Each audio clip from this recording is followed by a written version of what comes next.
किसी समय की बात है, एक राजा हुआ करता था। उसका बेटा और उसके मंत्री का बेटा गहरे मित्र थे। दोनों हमेशा साथ खाते पीते घूमते फिरते रहते थे। एक दिन दोनों ने मिलकर विदेश यात्रा का निर्णय किया। चूंकि उनके पास धन की कोई कमी नहीं थी और दोनों साहसी भी थे, उन्होंने शीघ्र ही अपने घोड़ों पर सवार होकर यात्रा शुरू की। शाम होते होते वे एक विशाल तालाब के पास पहुंचे, लेकिन आसपास कहीं भी गांव या बस्ती नजर नहीं आई। इसलिए उन्होंने रात वहीं बिताने का निर्णय किया। अपने घोड़ों को पास के पेड़ से बांधकर वे खुद पेड़ की ऊंची शाखाओं पर चढ़ गए और सोने की व्यवस्था कर ली। जैसे जैसे अंधेरा घना होता गया, उन्हें चारों ओर से तरह तरह के जंगली जानवरों की आवाजें सुनाई देने लगी। कुछ ही समय बाद एक अजीब दृश्य उनके सामने आया, जिसने उन्हें डरा दिया।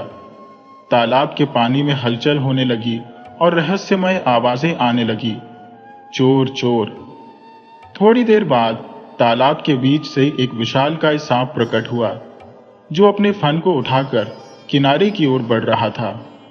उसकी फन पर एक अद्भुत मणि चमक रही थी, जिसका तेजस्वी प्रकाश चारों ओर फैल रहा था। सांप ने मणि को किनारे पर रख दिया और भोजन की तलाश में फुफकारते हुए उसी पेड़ के नीचे आ पहुंचा, जिस पर दोनों मित्र बैठे थे। सांप ने उनके दोनों घोड़ों को निगल लिया, जिससे दोनों मित्र भयभीत हो गए कि अब वह उन्हें भी डस लेगा। परंतु सांप दूसरी दिशा में चला गया। इसके बाद मंत्री के बेटे की नजर मणि पर पड़ी और उसे पाने की लालसा जाग उठी। उसने कहानियों में सुना था कि मणि के प्रकाश को केवल गोबर या घोड़े की लीद से ढंका जा सकता है। घोड़ों की लीद पास में ही थी, इसलिए वह शीघ्रता से नीचे उतरा, मणि को लीद से ढक दिया और फिर पेड़ पर चढ़ गया।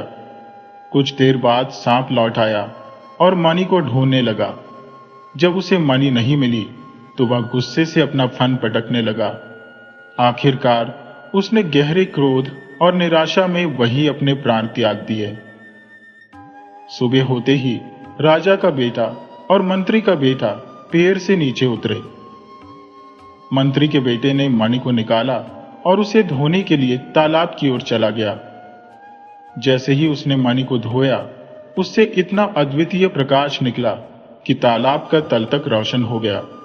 उन्हें पता चला कि तालाब के नीचे एक विशाल महल था, जो दीवारों से घिरा हुआ था। मंत्री का बेटा उत्साहित होकर बोला, चलो एक डुबकी लगाकर वहां चलते हैं। परंतु राजा का बेटा डरते हुए बोला, अगर वहां कोई भयावह दानव हुआ तो? मंत्री का बेटा साहसी था। उसने दृढ़ता से कहा, जो होगा देखा जाएगा। चलो। दोनों मित्रों ने साहस जुटाकर तालाब में गोता लगाया। मंत्री के पुत्र के हाथ में वो मणि थी, जिसका प्रकाश चारों ओर जगमगाता हुआ उनके रास्ते को आलोकित कर रहा था।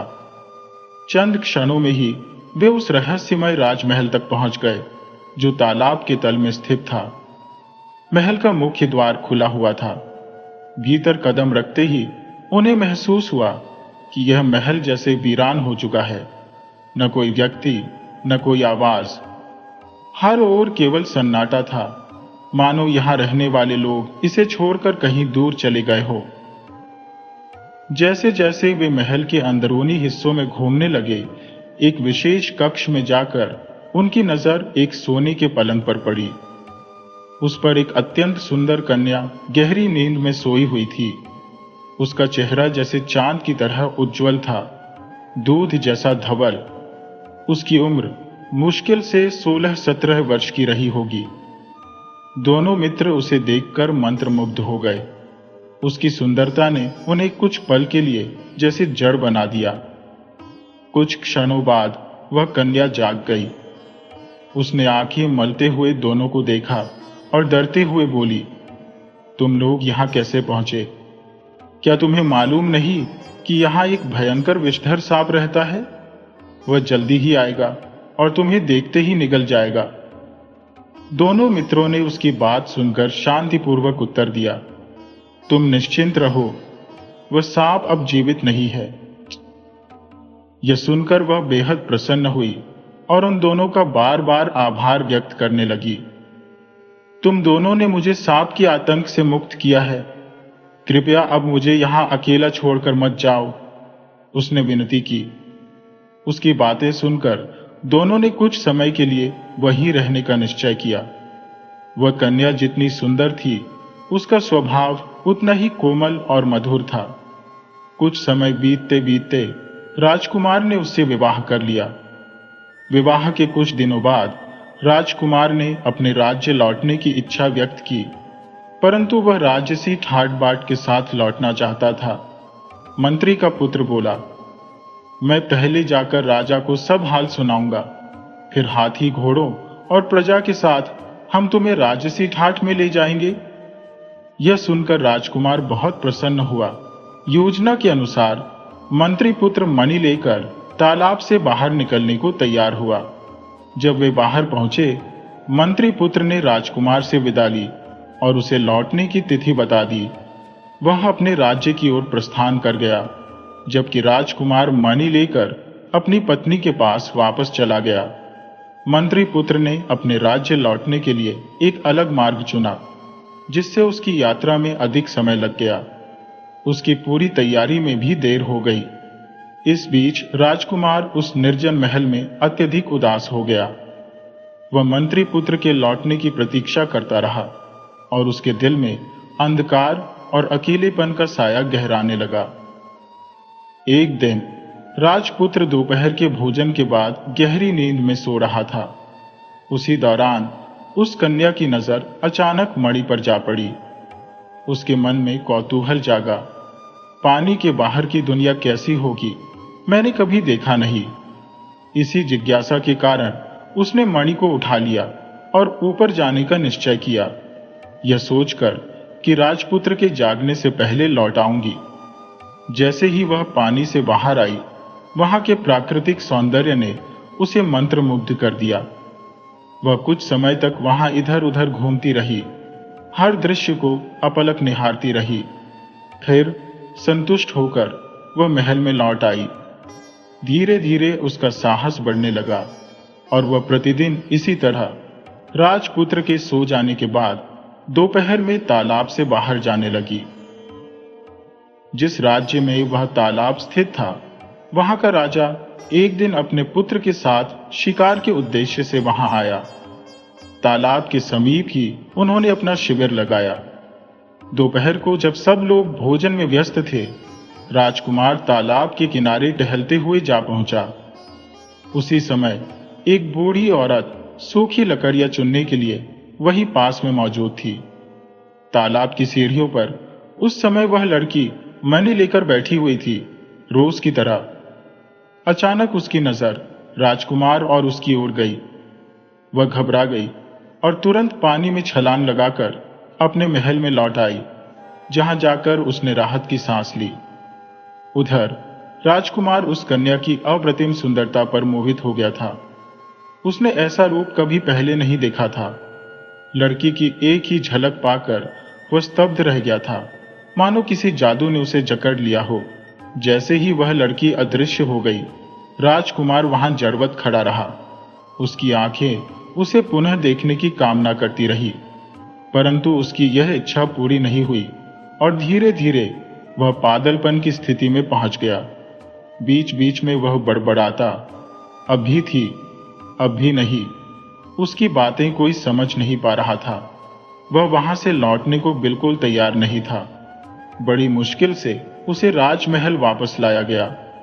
राजा ने राज्य के सभी बड़े वैद्यों को बुलवाया, लेकिन राजकुमार का कोई इलाज नहीं हो सका। वह बस एक ही बात दोहराता रहा, अब भी थी, अब भी नहीं। राजा बहुत दुखी हो गया था। राजा ने पूरे राज्य में घोषणा करवाई कि जो भी राजकुमार को ठीक कर देगा, उसका विवाह राजकुमार की बेटी से करवा दिया जाएगा और आधा राज्य भी उसे सौंप दिया जाएगा। लेकिन कोई भी सामने नहीं आया। राजा बिल्कुल निराश हो चुका था। तभी एक दिन एक बूढ़ी औरत ने आकर राजा से कहा, महाराज, मैं आपके पुत्र को ठीक कर सकती हूं। राजा ने आश्चर्य से पूछा, तुम? क्या तुम जानती हो कि राज्य के महानतम वैद्य भी उसे ठीक नहीं कर पाए, और तुम कह रही हो कि उसे ठीक कर दोगी? बूढ़ी औरत ने आत्मविश्वास से कहा, हाँ महाराज, परंतु पहले मुझे उसे ठीक करने दीजिए, फिर मैं आपको बताऊंगी कि वह पागल क्यों हुआ था। राजा ने पूछा, कितने दिन लगेंगे? बूढ़ी औरत बोली, यह तो मैं अभी नहीं कह सकती महाराज, पर यदि आपका सहयोग मिला तो आपका पुत्र जल्द ही ठीक हो जाएगा। राजा ने पूछा, मेरा सहयोग? कैसा सहयोग चाहिए तुम्हें? बूढ़ी औरत बोली, जिस तालाब के पास राजकुमार पागल हुआ था, वहां मेरे लिए एक झोपड़ी बनवा दीजिए। झोपड़ी से 100 कदम दूर आपके सैनिक तैनात रहेंगे और मेरे निर्देशों का पालन करेंगे। राजा ने सैनिकों को निर्देश दिए कि वे बुढ़िया के सभी आदेशों का पालन करें। बुढ़िया ने कहा, महाराज, एक बात और, आप अपने वचन को ना भूलें। मैं आपके बेटे से विवाह नहीं करूंगी, लेकिन बदले में आपको अपनी बेटी का विवाह मेरे बेटे फकीर चंद से करना होगा। फकीर चंद उसका बेटा था, जो अक्सर पागल जैसा व्यवहार करता था, इसलिए उसे लोग फकीर की मां कहकर बुलाते थे। फकीर चंद कभी कभी घर से भाग जाता था और जब वापस आता तो बिना सिर पैर की बातें करता, जिन्हें कोई समझ नहीं पाता था। राजा के आदेश पर तालाब के किनारे बुढ़िया के लिए एक झोपड़ी बना दी गई और 100 कदम की दूरी पर सैनिकों की चौकसी के लिए भी व्यवस्था की गई। सैनिकों को सख्त आदेश थे कि बुढ़िया के बुलावे के बिना कोई तालाब के पास न जाए। बुढ़िया पूरी निगरानी रखने लगी, जबकि तालाब के भीतर राजमहल में राजपुत्र अपनी पत्नी के साथ मंत्री पुत्र के आने की प्रतीक्षा कर रहा था, परंतु मंत्री पुत्र का कोई अता पता नहीं था। उस घटना के बाद वह लड़की एक दिन भी तालाब से बाहर नहीं आई थी, लेकिन किस्मत कब किस करवट बदल जाए कौन जानता है। एक दिन जब राजपुत्र दोपहर के भोजन के बाद सोने चला गया, वह लड़की मणि को हाथ में लिए तालाब से बाहर आई और घाट पर बैठ गई। बुढ़िया इसी मौके का इंतजार कर रही थी। उसने मीठी आवाज में कहा, अरे रूप की रानी, आओ, मैं तुम्हें कुछ बताती हूं। लड़की ने कोई आपत्ति नहीं की। बुढ़िया पास आकर बैठी और उसकी मणि को देखकर बोली, अरे, इसे हाथ में क्यों ले रखा है? पानी में गिर सकती है, घाट पर अच्छे से रख दो। मौका पाकर बुढ़िया ने मणि को छिपा लिया और सैनिकों को इशारा किया। सैनिकों ने फौरन लड़की को पकड़ लिया और उसे राजमहल में ले आए। जैसे ही राजपुत्र ने उस लड़की को देखा, वह खुशी से चिल्ला उठा, मिल गई, मिल गई। उसका पागलपन उसी पल दूर हो गया। राजा की प्रसन्नता का कोई ठिकाना नहीं रहा। उसने अपने बेटे की शादी उसी लड़की से कराने का निर्णय लिया, लेकिन लड़की ने कहा, महाराज, तालाब के भीतर मेरे पति है और मैंने व्रत लिया है कि 1 वर्ष तक किसी अन्य पुरुष का चेहरा नहीं देखूंगी, इसलिए अभी विवाह संभव नहीं है। ये सुनकर राजा थोड़ा उदास हो गया, लेकिन और कोई विकल्प न देखकर उसने 1 वर्ष तक प्रतीक्षा करने का निश्चय किया। उधर मंत्री पुत्र ने सभी व्यवस्थाएं करके हाथियों और घोड़ों के साथ तालाब के किनारे डेरा डाल दिया। वह आम के पेड़ों के नीचे तंबू में रहकर तालाब की ओर देखता रहा, ये उम्मीद करते हुए कि राजपुत्र और उसकी पत्नी बाहर आएंगे। लेकिन समय बीतने के बावजूद राजपुत्र और उसकी पत्नी जल से बाहर नहीं निकले। मंत्री पुत्र को शंका हुई कि अवश्य कोई अनहोनी हुई है, लेकिन उसने यह भी सोचा कि बिना मणि के तालाब के अंदर के महल तक पहुंचना असंभव है। उधर लड़की के व्रत की अवधि भी समाप्ति की ओर बढ़ रही थी। राजा ने अपने पुत्र और उस जल कन्या के विवाह की भव्य तैयारियां प्रारंभ कर दी थी। राजमहल में शहनाइयों की गूंज सुनाई देने लगी। मंत्री पुत्र, जो अभी तक नगर के समीप ही ठहरा हुआ था, उसने इन शहनाइयों की ध्वनि को सुनते ही एक राहगीर से जानकारी प्राप्त की। राहगीर ने बताया कि यह धूमधाम एक जल कन्या के साथ राजकुमार के विवाह की है। मंत्री पुत्र ने सारी स्थिति को भांप लिया और निश्चय किया कि पहले नगर जाकर वह और जानकारी प्राप्त करेगा। वह नगर की ओर बढ़ा और वहां एक ब्राह्मण के घर जाकर चरण स्पर्श किए। ब्राह्मण ने मंत्री पुत्र का स्वागत किया, उसे भोजन कराया और विश्राम करवाया। विश्राम के बाद मंत्री पुत्र ने जिज्ञासावश ब्राह्मण से पूछा, ब्राह्मण देव, कृपया यह बताएं कि नगर में इतनी चहल पहल क्यों है? ब्राह्मण ने कहा, लगता है तुम नए हो, तभी यह नहीं जानते। पास के जंगल में एक तालाब है, वहीं से एक अनुपम सुंदरता वाली जल कन्या को पकड़ा गया है। उसका विवाह राजकुमार से होने जा रहा है, इसलिए नगर में यह उत्सव है। मंत्री पुत्र ने फिर सवाल किया, पर यह कैसे संभव हुआ? ब्राह्मण ने विस्तार से बताया कि कैसे राजा एक बार जंगल में शिकार खेलने गया था, जहां उसके पुत्र का मानसिक संतुलन बिगड़ गया। फिर एक बुढ़िया ने उस जल कन्या को पकड़कर राजकुमार का इलाज किया।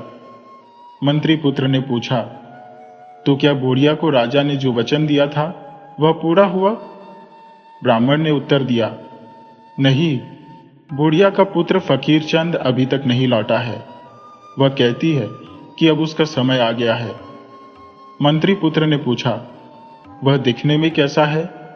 ब्राह्मण ने बताया, वह तुम्हारे जैसा ही दिखता है, बस हाथ में एक पेड़ की डाल लिए दरवाजे के सामने नाचता रहता है और कहता रहता है, नहीं होगा, नहीं होगा, जाओ।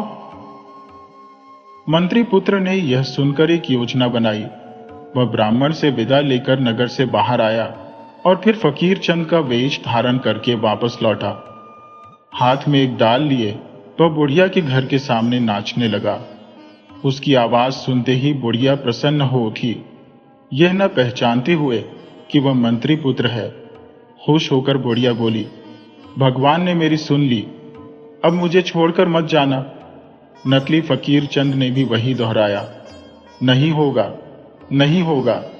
बुढ़िया ने कहा, मेरे साथ रहो, मैं तुम्हारा विवाह राजकुमारी से करवाऊंगी। नकली फकीर चंद ने सहमति दी। फिर बुढ़िया ने उसे बताया, मैं तालाब से एक जल कन्या को पकड़कर लाई हूं, क्या देखोगे? नकली फकीर चंद नाचते नाचते बोला, जाऊंगा, जाऊंगा। बुढ़िया ने पूछा, सांप के सिर की मणि देखोगे? उसने उत्तर दिया, हां, देखूंगा। बुढ़िया ने मणि निकाली और जैसे ही उसने मणि निकाली, नकली फकीर चंद ने उसे अपने पास छिपा लिया। बुढ़िया इतनी प्रसन्न थी कि उसे इसका ध्यान ही नहीं रहा। बुढ़िया नकली फकीर चंद को राजमहल में ले गई और उसे राजकन्या के कमरे में बैठा दिया। शाम हुई तो बुढ़िया ने उसे साथ चलने को कहा, पर वह तैयार नहीं हुआ। बुढ़िया बहुत चीखी चिल्लाई, लेकिन नकली फकीर चंद अपनी जिद पर अड़ा रहा और उसकी योजना बेधड़क आगे बढ़ती रही। आखिरकार बुढ़िया ने हार मान ली और पहरेदारों को सख्त हिदायत देकर अकेली लौट गई। रात के गहन अंधकार में जब सब सो गए, मंत्री पुत्र ने राजकुमारी के पास जाकर अपना परिचय दिया। रोते हुए वह बोली, मुझे बचाने वाला और कौन होगा तुम्हारे सिवा? मंत्री पुत्र ने दृढ़ता से कहा, इसीलिए मैं यहां आया हूं, जो मैं कहूं वह करना होगा। हमें आज ही रात यहां से भागना होगा। नकली फकीर चंद ने खिड़की के बाहर उछलते हुए अजीब हरकतें शुरू कर दी। पहले तो पहरेदार सतर्क हुए, लेकिन जल्द ही उसे पागल समझकर एक दूसरे से बोले, लगता है यह पूरी रात इसी तरह करेगा। खिड़की के बाहर आएगा, फिर अंदर जाएगा। उसे करने दो, हम थोड़ी देर सो लेते हैं। जैसे ही पहरेदारों ने ध्यान हटाया, मंत्री पुत्र ने जल कन्या को खिड़की के रास्ते बाहर निकाला और वे दोनों भाग निकले। वे सीधे उस तालाब के किनारे पहुंचे जहां से जल कन्या को पकड़ा गया था। इसके बाद मंत्री पुत्र ने उन्हें महल से सुरक्षित बाहर निकाला और अपने देश की ओर लौटने लगे। हाथी और घोड़े पहले ही लौटा दिए गए थे, इसलिए उन्हें पैदल ही यात्रा करनी पड़ी। पहाड़, नदियां और जंगल पार करते हुए उन्होंने कई दिन बिताए, मगर कोई बस्ती नहीं मिली। आखिरकार एक विशाल बरगद के पेड़ के नीचे रुकने का निर्णय लिया। रात की गहराई में राजकुमार और उनकी पत्नी गहरी नींद में सो गए, जबकि मंत्री पुत्र पहरा दे रहा था। उस पेड़ पर एक चिड़ा और चिड़ी बसेरा किए हुए थे। मंत्री पुत्र ने उनकी बातचीत सुनी। चिड़ी बोली, मंत्री पुत्र ने बड़ी चतुराई से राजकुमार और उसकी पत्नी को बचाया, लेकिन क्या वे सुरक्षित अपने देश पहुंच पाएंगे? चिड़ा चिंतित होकर बोला, मैं एक भयंकर विपत्ति को आता देख रहा हूं। राजा हाथी भेजेगा राजकुमार को लेने के लिए, लेकिन जैसे ही राजकुमार हाथी पर चढ़ेगा वह गिरकर मर जाएगा। चिड़ी ने कहा, यदि कोई उसे हाथी पर चढ़ने से रोक दे तो क्या वह बच जाएगा? हाँ, तब बच जाएगा। चिड़ा बोला, लेकिन उसकी मौत टलेगी नहीं। जब वे सिंहद्वार से प्रवेश करेंगे तब सिंहद्वार के गिरने से उसकी मृत्यु हो जाएगी। चिड़ी ने फिर पूछा, और अगर कोई सिंहद्वार पहले ही गिरा दे तब भी वह बच जाएगा? चिड़ा बोला, लेकिन उसका अंत टलेगा नहीं। राजा भोज का आयोजन करेगा और राजकुमार की थाली में मछली का सिर परोसा जाएगा। उसे खाते ही वह गला रुकने से मर जाएगा। चिड़ी ने पूछा, अगर कोई वह मछली का सिर हटा दे तो? चिड़ा फिर बोला, तब भी वह बच जाएगा, लेकिन उसकी विपत्ति टलेगी नहीं। रात को जब राजकुमार सोने जाएगा, एक विषधर सांप उसे डस लेगा। चिड़ी ने पूछा, यदि कोई सांप को मार दे तो? चिड़ा गहरे स्वर में बोला, तब राजकुमार बच जाएगा, लेकिन जो व्यक्ति सांप को मारेगा वह स्वयं पत्थर की मूर्ति बन जाएगा। और अगर वह व्यक्ति यह सब आज ही बता दे तो वह सफेद पत्थर की मूर्ति बनकर खड़ा हो जाएगा। चिड़ी ने चिंता से पूछा, तो क्या कोई उपाय है? चिड़ा गंभीरता से बोला, अगर राजकुमार अपनी पहली संतान को काटकर उसका रक्त मूर्ति पर लगाए तो मूर्ति फिर से जीवित हो जाएगी। सुबह होने पर मंत्री पुत्र ने उनकी ओर बातचीत नहीं सुनी। इसके बाद उन्होंने यात्रा जारी रखी। थोड़ी ही दूरी पर राजा ने हाथी, घोड़े और पालकी भेज दी थी। राजपुत्र जैसे ही हाथी पर चढ़ने वाला था, मंत्री पुत्र ने उसे रोका और कहा, हाथी पर मैं जाऊंगा, आप घोड़े पर चढ़िए। राजपुत्र को गुस्सा तो आया, पर उसने कुछ नहीं कहा। मन ही मन सोचा कि उसी मंत्री पुत्र की वजह से आज वह अपनी पत्नी के साथ घर लौट रहा है। जब वे नगर में दाखिल हुए तो उन्होंने राजमहल का सजाया हुआ द्वार देखा, पर मंत्री पुत्र ने उसे गिरा दिया। राजपुत्र का मन अशांत हो उठा, लेकिन वह कुछ बोला नहीं। भोजन के समय राजपुत्र की थाली में मछली का सिर परोसा गया। मंत्री पुत्र ने तुरंत वह सिर उठाकर अपने मुंह में डाल लिया। भोजन के बाद मंत्री पुत्र ने कहा, अब मुझे घर लौटने की आज्ञा दें। राजपुत्र मंत्री पुत्र के व्यवहार से इतना परेशान हो चुका था कि उसे अनुमति देने में देर नहीं की, लेकिन मंत्री पुत्र घर नहीं गया, बल्कि राजपुत्र के पलंग के नीचे छिप गया। जब आधी रात हुई और राजपुत्र और उसकी पत्नी सो रहे थे, तब मंत्री पुत्र ने देखा कि एक विषधर नाग कमरे में प्रवेश कर रहा है। जैसे ही सांप राजपुत्र को डसने वाला था, मंत्री पुत्र ने तलवार से सांप के टुकड़े टुकड़े कर दिए। वह उन टुकड़ों को राजकन्या के पानी के बर्तन में छुपाने लगा, लेकिन बर्तन लुढ़क गया और आवाज सुनकर राजकन्या जाग उठी। मंत्री पुत्र को शयन कक्ष में देखकर वह जोर से चिल्लाई। राजपुत्र भी जाग गया और तलवार उठाकर मंत्री पुत्र पर हमला करने के लिए तैयार हो गया। मंत्री पुत्र ने कहा, विश्वास करो मित्र, मैंने ये सब तुम्हारी जान बचाने के लिए किया है। राजपुत्र ने क्रोध से कहा, बेवकूफ मत बनाओ, पातालपुरी से लौटने के बाद तुम्हारा व्यवहार बदल गया है। सच बताओ। मंत्री पुत्र ने दुखी स्वर में कहा, अगर मैंने सच बताया तो मैं पत्थर की मूर्ति बन जाऊंगा। अगर तुम मुझे बचाना चाहोगे तो तुम्हें अपनी पहली संतान की बलि चढ़ाकर उसके रक्त से मुझे नहलाना होगा। राजपुत्र ने मंत्री पुत्र को बेवकूफ समझते हुए कहा, झूठी बातें मत बनाओ, सच क्या है बताओ। आखिरकार मंत्री पुत्र ने चिढ़ा और चिड़ी से सुनी सारी बातें बतानी शुरू की। जैसे ही उसने सारी बातें बतानी शुरू की, उसका शरीर धीरे धीरे पत्थर में बदलने लगा। अंतिम बात कहते ही वह पूरी तरह मूर्ति बन गया। राजपुत्र को गहरा पछतावा हुआ और वह अपने मित्र को बचाने के लिए कुछ भी करने को तैयार हो गया। कुछ दिनों बाद राजपुत्र को एक सुंदर पुत्र हुआ। हालांकि पुत्र को देखकर वह अत्यंत प्रसन्न हुआ, मगर मंत्री पुत्र की मूर्ति को देखकर उसका हृदय फटने लगा। अंततः राजपुत्र और उसकी पत्नी ने निश्चय किया कि वे अपने पुत्र की बलि देकर मंत्री पुत्र को जीवित करेंगे। उन्होंने पुत्र का रक्त मूर्ति पर चढ़ाया और मंत्री पुत्र पुनः जीवित हो उठा। मंत्री पुत्र को गले लगाते हुए राजपुत्र ने अपने पुत्र के कटे हुए शरीर की ओर देखा तो मंत्री पुत्र का हृदय टूटने लगा। तब उसे ध्यान आया कि उसकी पत्नी मां काली की सिद्धि रखती थी। वह तुरंत राजपुत्र के पुत्र के शरीर को लेकर अपनी पत्नी के पास गया। मां काली की कृपा से राजपुत्र का पुत्र भी जीवित हो उठा। अपने पुत्र को जीवित देखकर राजपुत्र और उसकी पत्नी की खुशी का ठिकाना नहीं रहा। इसके बाद उनका जीवन सुख शांति से व्यतीत होने लगा।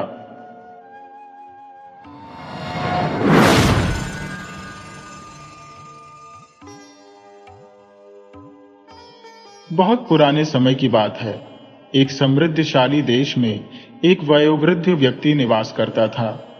उसके एकमात्र संतान, जिसका नाम बलवान था, अब युवावस्था की दहलीज पर खड़ा था।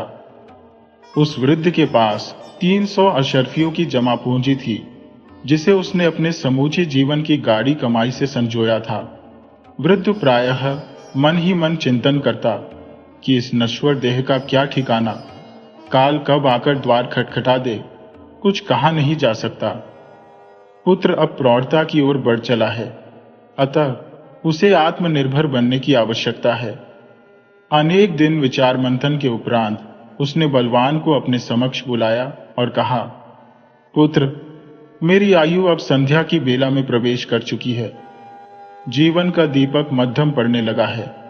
मैं चाहता हूं कि मेरी अंतिम सांसों से पहले तुम अपने पैरों पर खड़े हो जाओ, व्यापार के जगत में अपने कदम बढ़ाओ।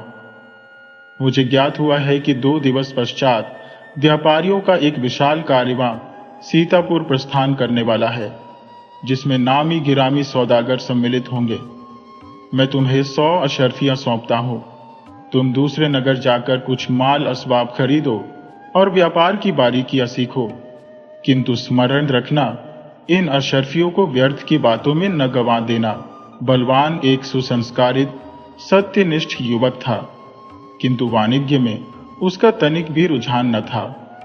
उसे अभी स्पष्ट न था कि जीवन में कौन सा मार्ग अपनाना चाहिए।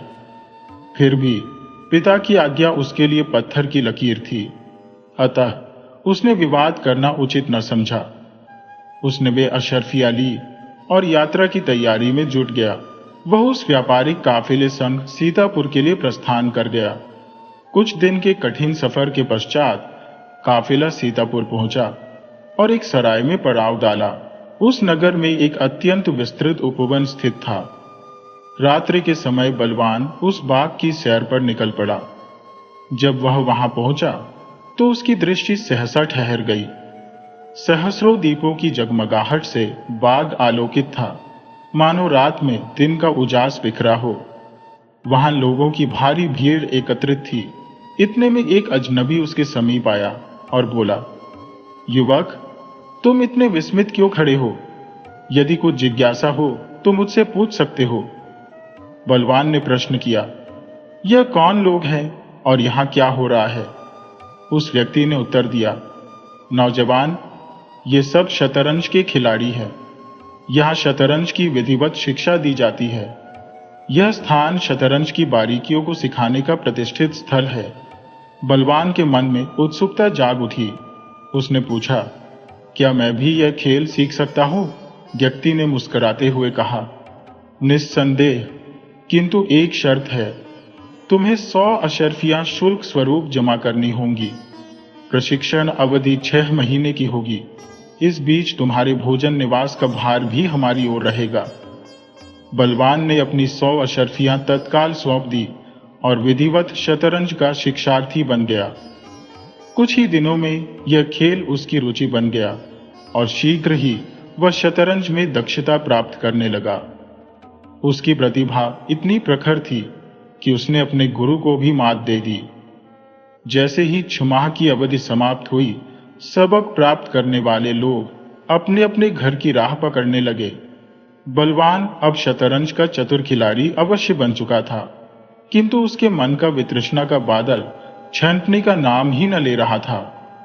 जेब खाली और हाथ रीते लेकर वह घर लौटे तो जनक से क्या कहेगा, यही सोच उसकी छाती पर बोझ बनी हुई थी। पगडंडियों और धूल भरे रास्तों पर वह पदयात्रा करता हुआ घर पहुंचा। सफर के दरमियान वह मात्र वन्य फल मूल और इक्के दुक्के झरनों के जल से ही क्षुधा शांत करता रहा। जब बलवान खाली हाथ चौखट पर आया तो पिता की आंखों में व्यथा की गहरी रेखाएं उभर आई। उन्होंने भारी स्वर में कहा, तुमने न वक्त का आदर किया, न अर्जित संपत्ति की कदर। अपने ही हाथों अपने नसीब की रेखाओं को मैला कर दिया। पूरे 1 वर्ष बलवान घर की देहरी पर निष्क्रिय पड़ा रहा। फिर एक दिन पिता ने उसे स्नेह और कठोरता का मिश्रित पाठ पढ़ाया, दुनियादारी की ऊंच नीच से परिचित कराया, तजुर्बे की गठरी खोली और द्रव्य की कीमत समझाई। उन्होंने व्यापार के अनगिनत फायदे गिनाए और फिर एक बार 100 अशर्फियां सौंपी, यह कहकर कि जाओ, जीवन को दिशा दो। बलवान पुनः यात्रा पर निकला। काफिले के संग सीतापुर पहुंचा, सामान सराय में टिका दिया और संध्या बेला में उसी बाग की ओर बढ़ चला। इस बार बाग के भीतर से मधुर संगीत की लहरियां उसकी चेतना पर दस्तक दे रही थी। जहां पहले उसने शतरंज का हुनर सीखा था, वहीं अब बहुरंगी वाद्य यंत्रों की स्वर धाराएं बह रही थी, मानो धुनों का समंदर लहरा रहा हो। पिता की सीख और समझाइश पल भर में उसकी स्मृति से विलीन हो गई। मन ऐसा बावला हुआ कि दिल ने चाहा, इस बार संगीत की कोई विधा आत्मसात कर ले। नियमानुसार शर्त वही थी, 100 अशर्फिया और 6 महीने का प्रशिक्षण। बलवान ने झटपट अशर्फिया समर्पित की और सारंगी का रियाज शुरू कर दिया। संगीत के सुरों में ऐसा डूबा कि सुध बुध सब हर गई। चंद माह में ही उसकी उंगलियां सारंगी की तारों पर ऐसी नाचने लगी कि सुनने वाले सम्मोहित होकर मंत्रमुग्ध हो जाते।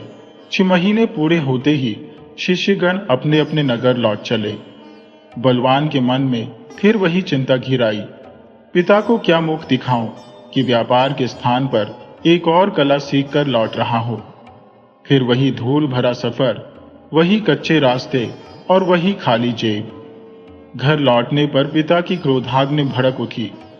उन्होंने कड़े शब्दों में फटकारा, कटु वचनों की वर्षा कर दी। इस प्रकार 1 और वर्ष व्यर्थ चला गया। आखिरकार एक दिन पिता ने गंभीर स्वर में अंतिम बार कहा, देखो पुत्र, यह 100 अशर्फियां मेरे जीवन की अंतिम संचित संपत्ति है। यदि इस बार भी इन्हें उड़ा दिया तो हम दोनों भूखों मरेंगे। रोटी का टुकड़ा भी नसीब न होगा और तुम अपने पैरों पर खड़े होने का सपना भी भूल जाना। बलवान ने इस बार अशर्फियां दोनों हाथों से थामी। पिता की सीख का हर शब्द मस्तिष्क में गांठ की तरह बांध लिया और कुछ ही दिनों बाद फिर से उसी व्यापारिक कारवां संग कूच कर गया। इस बार उसने मन ही मन ठान लिया था, अब किसी नई कला का मोह न करेगा, बल्कि इन अशर्फियों से सामान खरीदकर सच्चा व्यापार करेगा। जब बलवान सीतापुर पहुंचा तो सराय में अपना सामान व्यवस्थित करने के पश्चात उसने मन ही मन संकल्प लिया कि इस दफा वह उस बाग की ओर कदम नहीं बढ़ाएगा। सांझ का धुंधलका छाते ही जब वह टहलने बाहर निकला तो अनायास ही उसके कदम उसी बाग के समीप जा ठिठके। क्षण भर वह सोचने लगा, सिर्फ झांकने में क्या हानि है। अगली ही सांस में उसके पांव बाग की देहरी लांघ चुके थे। उसकी दृष्टि वहां ठहरी जहां कभी उसने शतरंज और सारंगी की तालीम ली थी। अब वहां कुछ नवयुवक कलम दबात लिए तालीम में रमे थे। पढ़ने लिखने की ललक ने बलवान की अंतश्चेतना को झकझोर डाला। उसने तीसरी बार अपनी 100 अशर्फियां अर्पित की, दाखिला लिया। और पहले की भांति जी जान से पढ़ाई में जुट गया। विद्या की यह अवधि समाप्त हुई तो बलवान अक्षरों का सच्चा रहस्यदर्शी बन चुका था, किंतु इस बार उसके भीतर अपने पिता की निगाहों का सामना करने का साहस शेष न था। वहीनता की इस उलझन के दरमियान उसकी भेंट एक दूर दराज से आई सौदागर से हुई, जो अपने माल का सौदा करने उस नगर आया था। बलवान ने उस व्यापारी की काफिले में मुलाजिमत पकड़ ली। कारवां बढ़ा और रेतीले रास्तों पर सफर का सिलसिला शुरू हुआ। ये रास्ता ऐसा था जहां जल की एक एक बूंद दुर्लभ थी। यात्रा के दौरान काफिले का पूरा पानी समाप्त हो गया और प्यास ने सबकी सांसें अटकानी शुरू कर दी। बहुत भटकने के बाद उन्हें एक गहरा कुआं दिखाई दिया, ऐसा कुआं जिसकी तलहटी में जल का अस्तित्व नाम मात्र था। व्यापारी ने बलवान को आदेश दिया कि वह कुएं में उतरे और पानी भरकर लाए। बलवान ने रस्सी का सहारा लिया और कुएं के गहरे गर्त में उतर गया। पानी भरते भरते उसकी नजर उस दीवार पर पड़ी जहां एक नन्हा सा द्वार था, ऐसा द्वार मानो किसी भूली हुई गाथा का प्रवेश द्वार हो। जिज्ञासा के पांव उसे उस द्वार तक खींच ले गए। द्वार लांघने पर उसने देखा, भीतर एक अंधकारमय कक्ष था जिसमें एक वृद्ध निस्तेज चेहरा ली बैठा था। उसकी थरथराती हथेली में एक पुरानी सारंगी दबी हुई थी। बलवान भीतर गया, बिना कुछ बोले उस सारंगी को उठाया और उंगलियों से सुरों का जादू जगाने लगा। मीठी रात की बयार उस सन्नाटे भरे कक्ष में ऐसी बही कि बूढ़े की बंद पलकें खुल गईं। उसकी सूनी आंखों में चमक लौट आई। उसने बलवान को अपार स्नेह से निहारा और जैसे ही संगीत रुका, बूढ़े ने मुक्त कंठ से उसकी प्रशंसा की। फिर कातर स्वर में पूछा, अरे भले मानस, इस वीराने में तू कैसे अटपका? बलवान ने अपनी पूरी कथा क्रमशः सुना दी। जब वह लौटने को हुआ तो वृद्ध ने उसे थाम लिया और बोला, तूने अपने सुरों से मेरी सोई आत्मा को राहत दी है। इनाम में मैं तुझे यह 300 अशर्फिया देता हूं। यदि इसके अतिरिक्त कोई मुराद हो तो निसंकोच कह डाल। बलवान ने निवेदन किया, बाबा, सबसे बड़ा इनाम यही होगा कि आप मुझे इस कुएं से बाहर निकलने का मार्ग दिखा दें। वृद्ध ने मुस्कुराते हुए 300 अशर्फियों की थैली उसके हाथ पर रखी और धीमे स्वर में कहा, अब अपनी आंखें मूंद ले और जो होना है उसे होने दे। क्षण भर के भीतर ही बलवान कुएं के गर्त से बाहर आ खड़ा हुआ। उसने चारों ओर दृष्टि दौड़ाई तो पाया कि काफिले का पूरा कारवां पहले ही कूच कर चुका था। बलवान ने रेत पर उकेरे ऊंटों के पदचिन्हों का अनुसरण किया और उनके पीछे पीछे चल पड़ा। अगली सुबह उसने कारवां को पा लिया, जहां सभी उसकी जीवित उपस्थिति देखकर स्तब्ध रह गए, जैसे किसी मृत देह में पुनः प्राण लौट आए हो। बलवान ने व्यापारी के सम्मुख समस्त घटनाक्रम बारीकी से उकेर दिया। साथ ही वह थैली भी दिखाई जो अशर्फियों से ठसाठस भरी थी। आगे बढ़ते हुए एक स्थल पर काफिला सुस्ताने के लिए ठहरा, तब व्यापारी एक पत्थर पर बैठकर खत लिखने लगा। पत्र को मुहरबंद करने के पश्चात उसने बलवान को बुलाया और स्नेहिल स्वर में बोला, बेटा, तूने अपनी सत्यनिष्ठा से मेरे हृदय को जीत लिया है। मेरी इकलौती सुपुत्री, जो रूप लावण्य और शालीनता का अद्भुत संगम है, मैं उसकी डोरी तुझसे बांधना चाहता हूं। तू मुझसे पहले मेरे घर पहुंचकर ब्याह की तैयारी करवा दे। यह खत मेरी अर्धांगिनी को सौंप देना और अपनी अशर्फिया सावधानी से संभाल कर रखना। व्यापारी की अमानत थामे बलवान त्वरित गति से उस घर की ओर रवाना हुआ। मार्ग में थकान ने उसे आ घेरा तो वह एक छायादार वृक्ष के नीचे सुस्ताने बैठा। वही उसे स्मरण आया, मैंने तो अक्षर ज्ञान भी अर्जित कर लिया है, क्यों न इस पत्र की हकीकत जान लो। उसने कागज खोला और पढ़ना आरंभ किया। शब्द जैसे तीर बनकर उसकी आत्मा में धंस गए। मैं 300 अशर्फियों की भरी हुई थैली अपने इस सेवक के हाथ प्रेषित कर रहा हूं। इसे छलने के लिए मैंने झूठा विवाह प्रलोभन दिया है। यह जैसे ही पहुंचे इसे विष देकर ठिकाने लगा देना। मैं 3 दिवस में लौटूंगा। तुम्हारा स्वामी बलवान के हाथ कांपे, उसकी आत्मा तिलमिला उठी। क्रोध और विवेक का द्वंद्व हुआ। उसने वह पत्र चिथड़े चिथड़े कर दिया और तत्काल एक नया पत्र रचा। उसमें लिखा, इस मेहमान का यथोचित स्वागत सत्कार करना। मेरे पहुंचने की प्रतीक्षा किए बगैर हमारी कन्या का विवाह इसी से संपन्न कर देना। बलवान ने उस पत्र को लिफाफे में बंद किया, अपने कुर्ते की जेब में डाला और पुनः अपने पथ पर अग्रसर हो गया। व्यापारी के भवन में पहुंचकर उसने पत्र उसकी पत्नी को सौंप दिया। पत्र पढ़ते ही गृह स्वामिनी ने बलवान की आवभगत में कोई कसर न छोड़ी। अगले ही दिन हर्षोल्लास और धूमधाम के साथ अपनी बेटी का विवाह बलवान संग संपन्न कर दिया। तीसरे दिन बलवान अपनी नववधू को संग लेकर अश्व पर आरूढ़ हुआ और नए जीवन की दिशा में बढ़ चला। प्रस्थान से पूर्व उसने घर के समस्त सेवकों को स्पष्ट आदेश दिया, मैं व्यापारिक यात्रा पर प्रस्थान कर रहा हूं। रात के साय में यदि कोई द्वार खटखटाए तो किवाड़ कतई न खोलना। यदि कोई दीवार लांघकर भीतर घुसने का दुस्साहस करे तो उसे दंडित करने में तनिक भी नरमी मत बरतना। यह मेरा अंतिम निर्देश है। उसी रात जब नक्षत्रों की छाप धरा पर बिछी थी, व्यापारी अपने घर आ टपका। उसने द्वार पर दस्तक देते देते अपनी हथेली सुजा डाली, मगर किवाड़ अपनी जगह से टस से मस न हुए। निरुपाय होकर वह दीवार लांघ भीतर उतरा, लेकिन यह क्या, वहां तैनात चाक चौबंद सेवक तो पहले से ही घात लगाए बैठे थे। उन्होंने बिना सोचे समझे उसे धर दबोचा और लाठियों का पूरा नर्तन उसकी पीठ पर उतार दिया।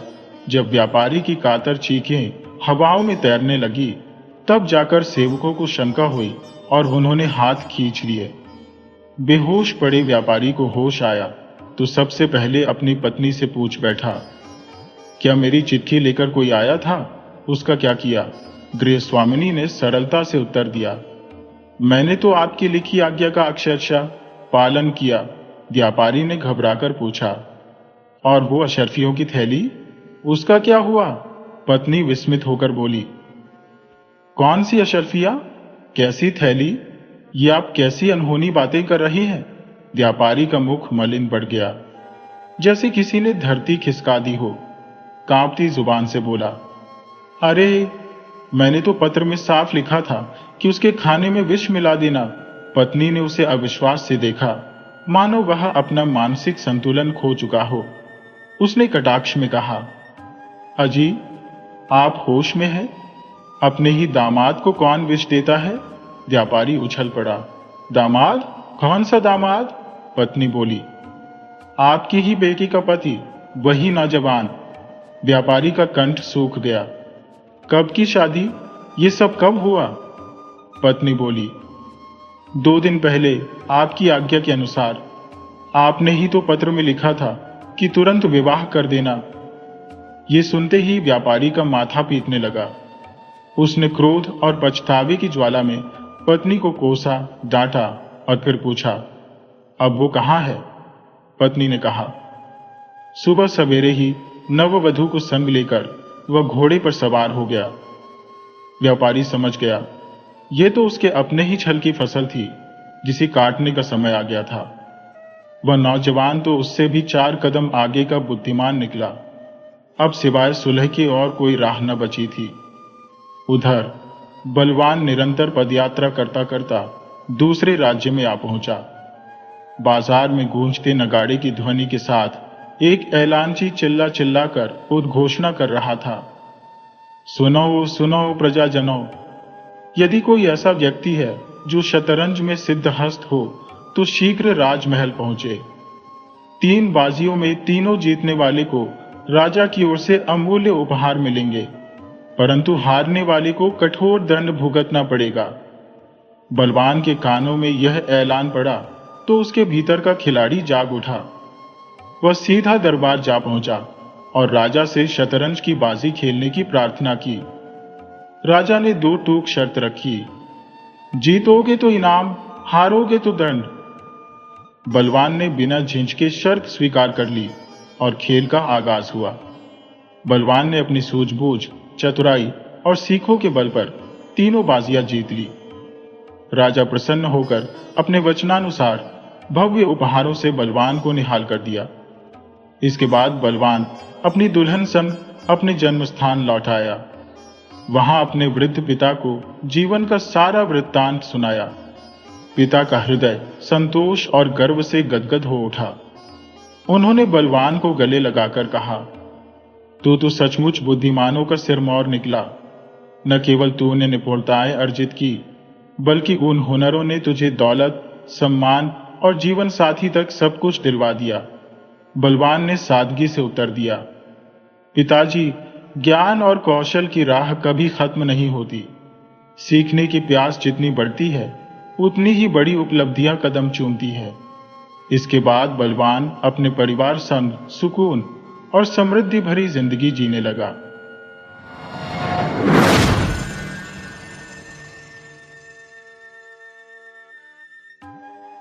रूप और यौवन के चंचल विलास के बाद कोकिला अब उस कलुषित जीवन के चिन्ह को आंसुओं से धो रही थी।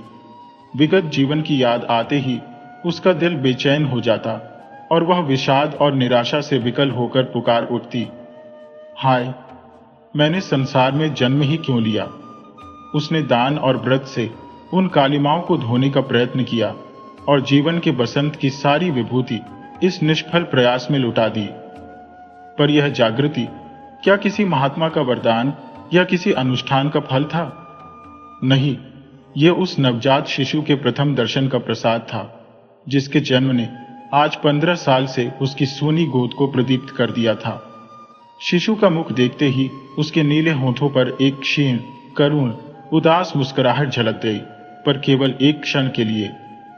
एक क्षण के बाद वह मुस्कुराहट एक लंबी सांस में विलीन हो गई। उस अशक्त, क्षीण, कोमल रुदन ने कोकिला के जीवन का रुख फेर दिया। वात्सल्य की वह ज्योति उसके लिए जीवन संदेश और मोक्ष उपदेश थी। कोकिला ने उस नवजात बालिका का नाम रखा श्रद्धा। उसी के जन्म ने तो उसमें श्रद्धा उत्पन्न की थी। वह श्रद्धा को अपनी लड़की नहीं, किसी देवी का अवतार समझती थी। उसकी सहेलियां उसे बधाई देने आती, पर कोकिला बालिका को उनकी नजरों से छिपाती। उसे यह भी मंजूर न था कि उनकी पापमयी दृष्टि भी उस पर पड़े। श्रद्धा ही अब उसकी विभूति, उसकी आत्मा, उसका जीवन दीपक थी।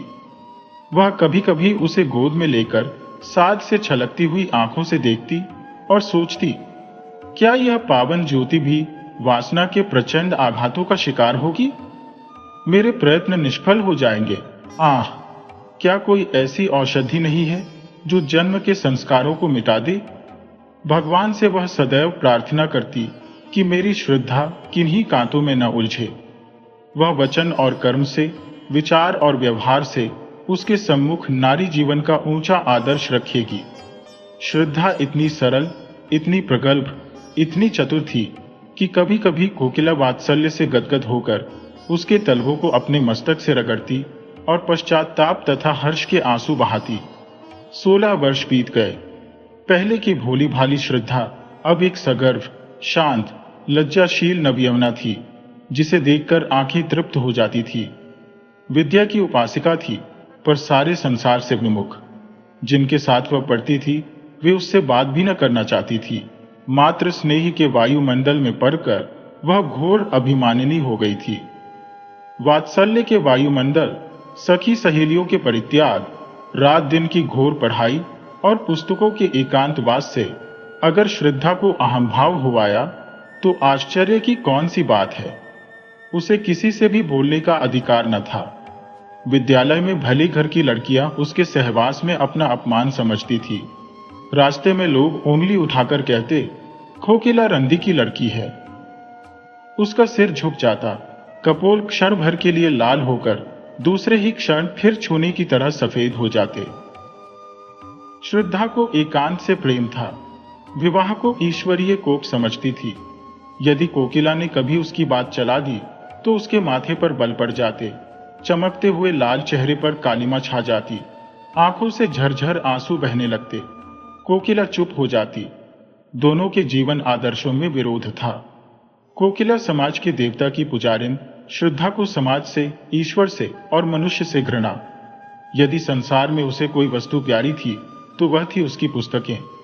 श्रद्धा उन्हीं विद्वानों के संसर्ग में अपना जीवन व्यतीत करती, जहां ऊंच नीच का भेद नहीं, जाति पाति का स्थान नहीं, सबके अधिकार समान है।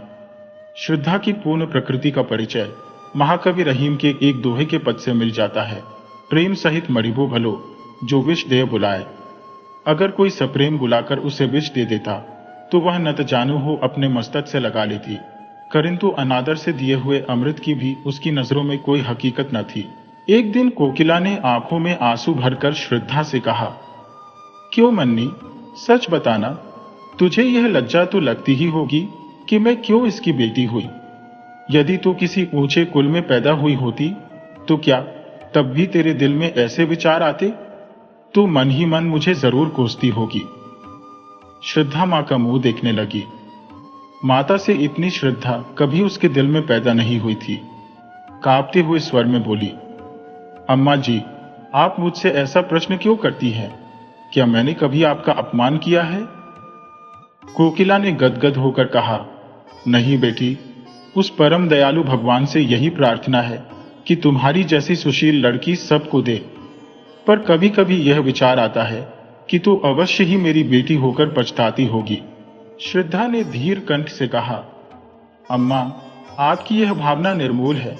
मैं आपसे सच कहती हूं, मुझे जितनी श्रद्धा और भक्ति आपके प्रति है उतनी किसी के प्रति नहीं। आपकी बेटी कहलाना मेरे लिए लज्जा की बात नहीं, रव की बात है। मनुष्य परिस्थितियों का दास होता है। आप जिस वायुमंडल में पली उसका असर तो पड़ना ही था, किंतु पाप के दलदल में फेनस कर फिर निकल आना अवश्य गौरव की बात है। बहाव की ओर से नाव खेले जाना तो बहुत सरल है, किंतु जो नाविक बहाव के प्रतिकूल खेले जाता है वही सच्चा नाविक है। कोकिला ने मुस्कुराते हुए पूछा, तो फिर विवाह के नाम से क्यों चिढ़ती है? श्रद्धा ने आंखें नीची करके उत्तर दिया, बिना विवाह के जीवन व्यतीत नहीं हो सकता। मैं कुमारी ही रहकर जीवन बिताना चाहती हूँ।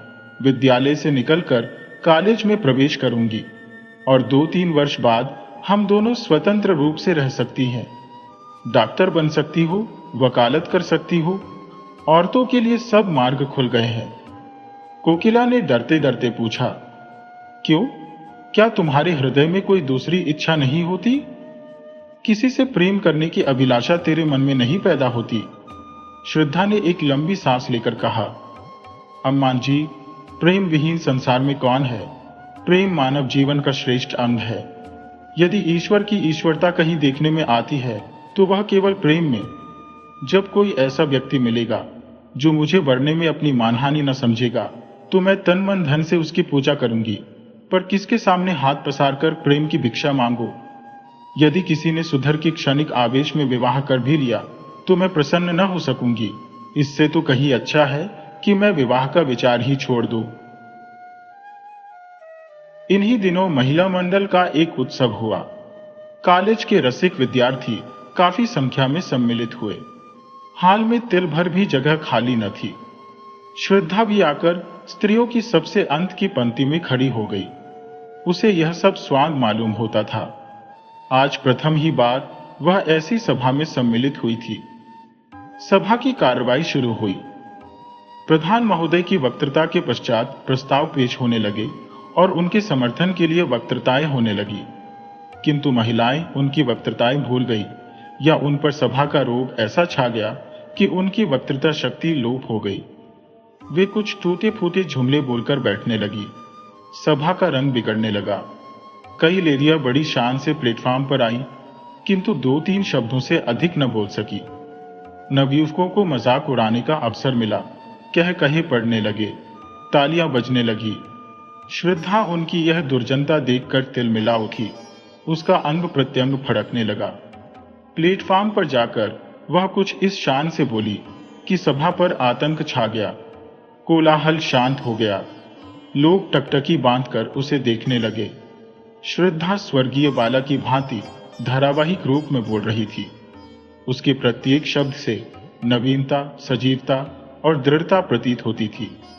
उसके नवयौवन की सुरभि भी चारों ओर फैलकर सभा मंडप को अवाक कर रही थी। सभा समाप्त हुई। लोग टीका टिप्पणी करने लगे। एक ने पूछा, ये स्त्री कौन थी भई? दूसरे ने उत्तर दिया, उसी कोकिला रंगी की लड़की। तीसरे व्यक्ति ने कहा, तभी यह आवाज और सफाई है, तभी तो जादू है। जादू है जनाब, मुजस्सिम जादू। क्यों ना हो, मां भी तो सितम ढाती थी। जब से उसने अपना पेशा छोड़ा, शहर बेजान हो गया। अब मालूम होता है कि यह अपनी मां की जगह लेगी। इस पर एक खद्दरधारी काला नवयुवक बोला, क्या खूब कदरदानी फरमाई है जनाब ने, वाह। उसी व्यक्ति ने उत्तर दिया, आपको बुरा क्यों लगा? क्या कुछ सहरट गांठ तो नहीं है? काले नवयुवक ने कुछ तेज होकर कहा, आपको ऐसी बातें मुंह से निकालते लज्जा भी नहीं आती। दूसरे व्यक्ति ने कहा, लज्जा की कौन बात है जनाब? वेश्या की लड़की अगर वेश्या हो तो आश्चर्य की क्या बात है? नवयुवक ने घृणापूर्ण स्वर में कहा, ठीक होगा। आप जैसे बुद्धिमान व्यक्तियों की समझ में जिस रमणी के मुख से ऐसे विचार निकल सकते हैं, वह देवी है, रूप को बेचने वाली नहीं। श्रद्धा उसी समय सभा से जा रही थी। यह अंतिम शब्द उसके कानों में पड़ गए। वह विस्मित और पुलकित होकर वहीं ठिठक गई। काले नवयुवक की ओर कृतज्ञतापूर्ण दृष्टि से निहारा और फिर बड़ी तेजी से आगे बढ़ गई। लेकिन रास्ते भर उसके कानों में उन्हीं शब्दों की प्रतिध्वनि गूंजती रही। अब तक श्रद्धा की प्रशंसा करने वाली, उसे उत्साहित करने वाली केवल उसी की मां कोकिला थी और चारों ओर वही उपेक्षा थी, वही तिरस्कार। आज एक अपरिचित, काले किंतु गौर हृदय वाले, खद्दरधारी नवयुवक व्यक्ति के मुख का चित्र बराबर उसकी आंखों के सामने नाच रहा था। मन में प्रश्न उठा, वह कौन है? क्या फिर कभी उसके दर्शन होंगे? कॉलेज जाते समय श्रद्धा उस नवयुवक को खोई हुई आंखों से खोजती। घर पर रोज चिक की आड़ से रास्ते के आते जाते लोगों को देखती, लेकिन वह नवयुवक नजर न आता। कुछ दिनों बाद महिला मंडल की दूसरी सभा का विज्ञापन निकला। अभी सभा होने को 4 दिन बाकी थे। वह चारों दिन श्रद्धा ने अपना भाषण तैयार करने में बिताए। एक एक शब्द की खोज में घंटों सिर मारती, एक एक वाक्य को बार बार पढ़ती, बड़े बड़े नेताओं की स्पीचें पढ़ती और उसी तरह लिखने की कोशिश करती। जब सारी स्पीच पूरी हो गई तो श्रद्धा अपने कमरे में जाकर कुर्सियों और मेजों को संबोधित करके जोर जोर से पढ़ने लगी। भाषण कला के सभी लक्षण जमा हो गए थे। उपसंहार तो इतना सुंदर था कि उसे अपने ही मुख से सुनकर वह मुग्ध हो गई। इसमें कितना संगीत था, कितना आकर्षण, कितनी क्रांति। सभा का दिन आ पहुंचा। श्रद्धा मन ही मन भयभीत होती हुई सभा मंडप में घुसी। हाल भरा हुआ था और पहले दिन से भी अधिक भीड़ थी। श्रद्धा को देखते ही जनता ने तालियां पीटकर उसका स्वागत किया। कोलाहल होने लगा और सभी एक स्वर से चिल्ला उठे, आप अपनी वक्तृता शुरू करें। श्रद्धा ने मंच पर आकर एक उड़ती हुई निगाह से जनता की ओर देखा। वह काला नवयुवक जगह न मिलने के कारण अंतिम पंक्ति में खड़ा हुआ था। श्रद्धा के दिल में गुदगुदी सी होने लगी। उसने कांपते स्वर में अपनी वक्तृता शुरू की। उसकी नजरों में सारा हाल पुतलियों से भरा हुआ था। अगर कोई जीवित मनुष्य था तो वही सबसे पीछे खड़ा हुआ काला नवयुवक। उसका मुख उसी की ओर था। वह उसी से अपने भाषण की दाद मांग रही थी। हीरा परखने की आशा जौहरी से ही की जाती है। आधा घंटे तक श्रद्धा के मुख से फूलों की वर्षा होती रही। लोगों को बहुत कम ऐसी वक्तृता सुनने को मिली थी। श्रद्धा जब सभा समाप्त होने पर घर चली तो देखा वही काला नवयुवक उसके पीछे तेजी से चला आ रहा है। श्रद्धा को यह मालूम था कि लोगों ने उसका भाषण बहुत पसंद किया है, लेकिन इस नवयुवक की राय सुनने का अवसर उसे नहीं मिला था। उसने अपनी चाल धीमी कर दी। दूसरे ही क्षण वह नवयुवक उसके पास पहुंच गया। दोनों कई कदम चुपचाप चलते रहे। अंत में नवयुवक ने झिझकते हुए कहा, आज तो आपने कमाल कर दिया। श्रद्धा ने प्रफुल्लता के रेत को दबाते हुए कहा, धन्यवाद, यह आपकी कृपा है। नवयुवक ने कहा, मैं किस लायक हूं? मैं ही नहीं, सारी सभा सिर धुन रही थी। श्रद्धा, क्या आपका शुभ स्थान यही है? नवयुवक, जी हाँ, यहाँ मैं MA में पढ़ रहा हूँ। ये ऊंच नीच का भूत न जाने कब तक हमारे सिर पर सवार रहेगा। अभाग्य से मैं भी उन लोगों में हूँ जिन्हें संसार नीच समझता है। मैं जाति का चमार हूँ। मेरे पिता स्कूल के इंस्पेक्टर के यहाँ अर्दली थे। उनकी सिफारिश से स्कूल में भर्ती हो गया। तब से भाग्य से लड़ता भिड़ता चला आ रहा हूँ। पहले तो स्कूल के मास्टर मुझे छूते ही न थे। वह हालत तो अब नहीं रही, किंतु लड़के अब भी मुझसे खींचे रहते हैं। श्रद्धा, मैं तो कुलीनता को जन्म से नहीं, धर्म से मानती हूं। नवयुवक, ये तो आपकी वक्तृता ही से सिद्ध हो गया है, और इसी से आपसे बातें करने का साहस भी हुआ, नहीं तो कहां आप और कहां मैं। श्रद्धा ने अपनी आंखें नीची करके कहा, शायद आपको मेरा हाल मालूम नहीं। नवयुवक, बहुत अच्छी तरह से मालूम है। यदि आप अपनी माताजी के दर्शन करवा सकें तो आपका बड़ा आभारी होऊंगा। वह आपसे मिलकर बड़ी प्रसन्न होंगी। शुभ नाम, मुझे भगत राम कहते हैं, दुबाई। यह परिचय धीरे धीरे स्थिर और दृढ़ होता गया। मैत्री प्रगाढ़ होती गई। श्रद्धा की नजरों में भगत राम एक देवता थे और भगत राम के समक्ष श्रद्धा मानवीय रूप में देवी थी। 1 साल बीत गया। भगत राम रोज देवी के दर्शन को जाता। दोनों घंटों बैठे बातें किया करते। श्रद्धा कुछ भाषण करती तो भगत राम सब काम छोड़कर सुनने जाता। उनके मंसूबे एक थे, जीवन के आदर्श एक, रुचि एक, विचार एक। भगत राम अब प्रेम और उसके रहस्यों की मार्मिक विवेचना करता। उसकी बातों में रस और अलंकार का कभी इतना संयोग न हुआ था। भावों को इंगित करने में उसे कमाल हो गया था। लेकिन ठीक उन अवसरों पर जब श्रद्धा के हृदय में गुदगुदी होने लगती, उसकी कपोल उल्लास से रंजित हो जाते, भगत राम विषय पलट देता और जल्दी ही कोई बहाना बनाकर वहां से खिसक जाता। उसके चले जाने पर श्रद्धा हसरत के आंसू बहाती और सोचती, क्या इन्हें दिल से मेरा प्रेम नहीं? एक दिन कोकिला ने भगत राम को एकांत में बुलाकर कहा, बेटा, अब तो मुन्नी से तुम्हारा विवाह हो जाए तो अच्छा। जीवन का क्या भरोसा, कहीं मर जाऊं तो यह साध मन ही में रह जाए। भगत राम ने सिर हिलाकर कहा, अम्मा, जरा इस परीक्षा में पास हो जाने दो। जीविका का प्रश्न हल हो जाने के बाद ही विवाह शोभा देता है। यह सब तुम्हारा ही है, क्या मैं साथ बांध ले जाऊंगी? यह आपकी कृपा है अम्मान जी, पर इतना निर्लज्ज न बनाइए। मैं तो आपका हो चुका, अब तो आप दुत्कारें भी तो इस द्वार से नहीं टल सकता। वो जैसा भाग्यवान संसार में और कौन है, लेकिन देवी के मंदिर में जाने से पहले कुछ पान फूल तो होना ही चाहिए। साल भर और गुजर गया। भगत राम ने MA की उपाधि ली और अपने ही विद्यालय में अर्थशास्त्र का अध्यापक हो गया। उस दिन कोकिला ने खूब दान पुण्य किया। जब भगत राम ने आकर उसके पैरों पर सिर झुकाया तो उसने उसे छाती से लगा लिया। उसे विश्वास था कि आज भगत राम विवाह के प्रश्न को जरूर छेड़ेगा। श्रद्धा प्रतीक्षा की मूर्ति बनी हुई थी। उसका एक एक अंग मानो 100-100 तार होकर प्रतिध्वनित हो रहा था। दिल पर एक नशा छाया हुआ था। पांव जमीन पर न पड़ते थे।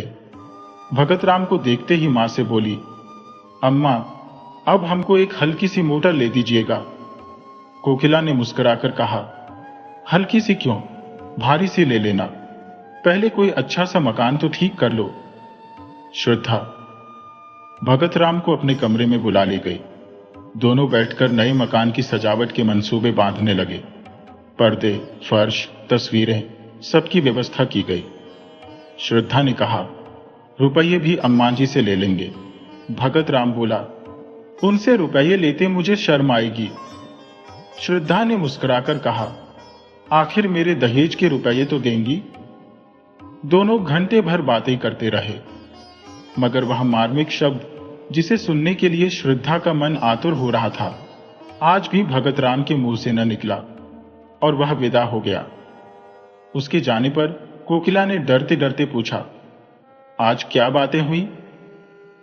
श्रद्धा ने उसका आशय समझकर कहा, अगर मैं ऐसी भारी हो रही हूं तो कुएं में क्यों नहीं डाल देती? यह कहते कहते उसके धैर्य की दीवार टूट गई। वह आवेश और वह वेदना जो भीतर ही भीतर अब तक टीस रही थी, निकल पड़ी। वह फूट फूट कर रोने लगी। कोकिला ने झुंझलाकर कहा, जब कुछ बातचीत ही नहीं करना है तो रोज आते ही क्यों है? कोई ऐसा घराना भी तो नहीं है, और न ऐसे धन्ना सेठ ही है। श्रद्धा ने आंखें पोंछ कर कहा, अम्मा जी, मेरे सामने उन्हें कुछ न कहिए। उनके दिल में जो कुछ है वह मैं जानती हूं। वह मुंह से चाहे कुछ न कहे, मगर दिल से कह चुके, और मैं चाहे कानों से कुछ न सुनो, पर दिल से सब कुछ सुन चुकी। कोकिला ने श्रद्धा से कुछ भी न कहा, लेकिन दूसरे दिन भगत राम से बोली, अब किस विचार में हो बेटा?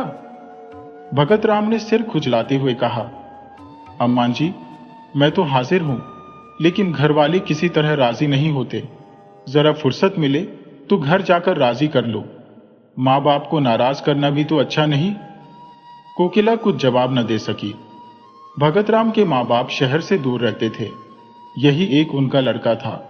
उनकी सारी उमंगें उसी के विवाह पर अवलंबित थी। उन्होंने कई बार उसकी शादी तय की, पर भगत राम बार बार यही कहकर निकल जाता कि जब तक नौकर न हो जाऊंगा विवाह न करूंगा। अब वह नौकर हो गया था, इसलिए दोनों मां के एक ठंडे प्रातःकाल में लदे फेंदे भगत राम के मकान पर आ पहुंचे। भगत राम ने दौड़कर उनकी पद धुले ली और कुशल आदि पूछने के बाद कहा, आप लोगों ने इस झाड़े पाले में क्यों तकलीफ की? मुझे बुला लिया होता। चौधरी ने अपनी पत्नी की ओर देखकर कहा, सुनती हो बच्चा की अम्मा, जब बुलाते हैं तो कहते हैं कि इम्तिहान है, यह है, वह है। जब आ गए तो कहता है, बुलाया क्यों नहीं? तुम्हारा विवाह ठीक हो गया है। अब 1 महीने की छुट्टी लेकर हमारे साथ चलना होगा, इसीलिए दोनों आए हैं। चौधराइन, हमने कहा कि बिना गए काम नहीं चलेगा, तो आज ही दरखास्त दे दो। लड़की बड़ी सुंदर, पढ़ी लिखी, अच्छे कुल की है। भगत राम ने लजाते हुए कहा, मेरा विवाह तो यही एक जगह लगा हुआ है, अगर आप राजी हो तो कर लो। चौधरी, इस शहर में हमारी बिरादरी का कौन है? क्यों बच्चा की अम्मा? चौधराइन, यहां हमारी बिरादरी का तो कोई नहीं है। भगत राम, मां बेटी है, घर में रुपया भी है, लड़की ऐसी है कि तुम लोग देखकर खुश हो जाओगे, मुफ्त में शादी हो जाएगी। चौधरी, क्या लड़की का बाप मर गया है? उसका क्या नाम था? कहां का रहने वाला है? कुल मर्जाद कैसा है? जब तक ये सारी बातें मालूम ना हो जाए तब तक ब्याह कैसे हो सकता है? क्यों बच्चा की अम्मा? चौधराइन, हां, बिना इन बातों का पता लगाए कैसे हो सकता है? भगत राम ने कोई जवाब नहीं दिया। चौधरी, यहां किस मोहल्ले में रहती है मां बेटी? सारा शहर हमारा छाना पड़ा है, हम यहां कोई 20 साल रहे होंगे। क्यों बच्चा की अम्मा? चौधराइन, 20 साल से ज्यादा रही है। भगत राम, उनका घर नखास पर है। चौधरी, अनखास से किस तरफ? भगत राम, नखास की सामने वाली गली में पहला मकान उन्हीं का है, सड़क से दिखाई देता है। चौधरी, पहला मकान तो कोकिला रंदी का है, गुलाबी रंग से पुता हुआ है ना? भगत राम ने झेंपते हुए कहा, जी हां, वही मकान है। चौधरी, तो उसमें कोकिला रंदी नहीं रहती क्या? भगत राम, रहती क्यों नहीं, मां बेटी दोनों ही तो रहती है। चौधरी, तो क्या कोकिला रंदी की लड़की से ब्याह करना चाहते हो? नाक कटवाने पर लगे हो क्या? बिरादरी में तो कोई पानी पिएगा नहीं। चौधराइन, लूका लगा दूंगी मुंह में रौड़ के। रूप रंग देख करके लुभा गए क्या? भगत राम, मैं तो इसे अपना भाग्य समझता हूं कि वह अपनी लड़की की शादी मेरे साथ करने को राजी है। अगर वह आज चाहे तो किसी बड़े से बड़े रईस के घर में शादी कर सकती है। चौधरी, रईस उससे ब्याह न करेगा, रख लेगा। तुम्हें भगवान समाई दे तो 1 नहीं 4 रखो, मर्दों के लिए कौन रोक है? लेकिन जो ब्याह के लिए कहो तो ब्याह वही है जो बिरादरी में हो। चौधराइन, बहुत पढ़ने से आदमी बौरा जाता है। चौधरी, हम तो गमवार आदमी हैं, पर समझ में नहीं आता कि तुम्हारी यह नियत कैसे हुई। रंदी की बेटी चाहे इन्नर की परी हो तो भी रंदी की बेटी है। हम तुम्हारा विवाह वहां न होने देंगे। अगर तुमने विवाह किया तो हम दोनों तुम्हारे ऊपर जान दे देंगे। इतना अच्छी तरह से समझ लेना क्यों बच्चा की अम्मा। चौधराइन, ब्याह कर लेंगे, जैसे हंसी ठट्ठा है, झाड़ू मार के भगा दूंगी रॉड को। अपनी बेटी अपने घर में रखिए। भगत राम, अगर आप लोगों की आज्ञा नहीं है तो मैं विवाह नहीं करूंगा, मगर मैं किसी दूसरी औरत से भी विवाह न करूंगा। चौधराइन, हाँ, तुम कुंवारे रहो, यह हमें मंजूर है। पतुरिया के घर में ब्याह न करेंगे। भगत राम ने अब की झुंझलाकर कहा, आप उसे बार बार पतुरिया क्यों कहती हैं? किसी जमाने में यह उसका पेशा रहा होगा। आज दिन वह जितने आचार विचार से रहती है, शायद ही कोई और रहती हो। ऐसा पवित्र आचरण तो मैंने आज तक देखा ही नहीं। भगत राम का सारा यत्न विफल हो गया। चौधराइन ने ऐसी जिद पकड़ी कि जौ भर अपनी जगह से न टली। रात को जब भगत राम अपने प्रेम मंदिर में पहुंचा तो उसका चेहरा उतरा हुआ था। एक एक अंग से निराशा टपक रही थी। श्रद्धा रास्ता देखती हुई घबरा रही थी कि आज इतनी रात तक आई क्यों नहीं। उन्हें क्या मालूम कि मेरे दिल की क्या हालत हो रही है। यार दोस्तों से छुट्टी मिलेगी तो भूलकर इधर भी आ जाएंगे। कोकिला ने कहा, मैं तो तुझसे कह चुकी कि उनका अब वह मिजाज नहीं रहा, फिर भी तो तू नहीं मानती। आखिर इस टाल मटोल की कोई हद भी है। श्रद्धा ने दुखित होकर कहा, अम्मा जी, मैं आपसे 1000 बार विनय कर चुकी हूं कि चाहे लौकिक रूप में कुमारी ही क्यों न रहूं, लेकिन हृदय से उनकी ब्याहता हो चुकी। अगर ऐसा आदमी विश्वास करने के काबिल नहीं है तो फिर नहीं जानती कि किस पर विश्वास किया जा सकता है। इसी समय भगत राम निराशा की मूर्ति बने हुए कमरे के भीतर आए। दोनों स्त्रियों ने उनकी ओर देखा। कोकिला की आंखों में शिकायत थी और श्रद्धा की आंखों में वेदना। कोकिला की आंखें कह रही थी, ये क्या तुम्हारे रंग ढंग है? श्रद्धा की आंखें कह रही थी, इतनी निर्दयता। भगत राम ने धीमे वेदनापूर्ण स्वर में कहा, आप लोगों को आज बहुत देर तक मेरी राह देखनी पड़ी, मगर मैं मजबूर था। घर से अम्मा और दादा आए हुए हैं, उन्हीं से बातें कर रहा था। कोकिला बोली, घर पर तो सब कुशल है ना? भगत राम ने सिर झुकाए हुए कहा, जी हां, सब कुशल है। मेरे विवाह का मसला पेश था। पुराने ख्याल की आदमी है, किसी तरह भी राजी नहीं होते। कोकिला का मुख तमतमा उठा। बोली, हां, क्यों राजी होंगे?